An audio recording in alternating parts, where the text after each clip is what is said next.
மாலை நேரம். மழை நனைத்த சாலையில் மெதுவாக நடந்து கொண்டிருந்தாள் நந்தினி. அவள் கையில் ஒரு பழைய போன். அதில் ஒரு நம்பர் மட்டும். அம்மா. நந்தினிக்கு அந்த நம்பரை அழைக்க தைரியமில்லை. ஏனென்றால் அந்த நம்பரை எடுத்தவர் இனி பேச மாட்டார். நந்தினி சிறிய வயதில் இருந்தபோதே அவள் அம்மா லட்சுமி அவளுக்காக எல்லாவற்றையும் தியாகம் செய்தவர்.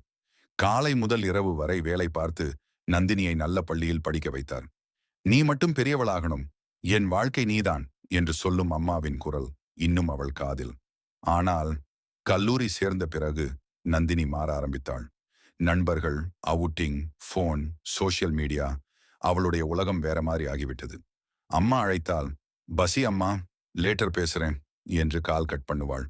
ஒரு நாள் அம்மா தொடர்ந்து 5 முறை கால் பண்ணினாள். நந்தினி கோபத்தில், என்னம்மா தினமும் கால் பண்ணாதீங்க, எனக்கு என் லைஃப் இருக்கே என்று சத்தமாக பேசி போனை விட்டுவிட்டாள். அதுதான் அவள் அம்மாவுடன் பேசின கடைசி வார்த்தை.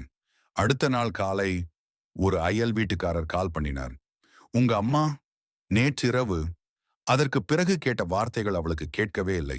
அவள் ஓடி வீடு வந்தபோது அம்மா அமைதியாக படுத்திருந்தார்.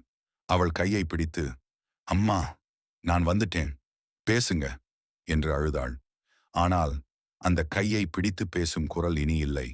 அந்த நாள் இரவு அம்மாவின் போனை திறந்தாள் Nandini. Last dialled number. Nandini last message draft.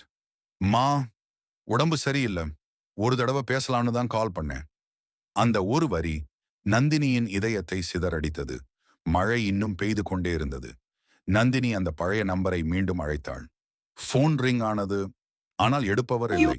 சில நேரங்களில் ஒரு லேட்டர் பேசுறேன், ஒரு வாழ்க்கையின் கடைசி வாய்ப்பு ஆகிவிடும்.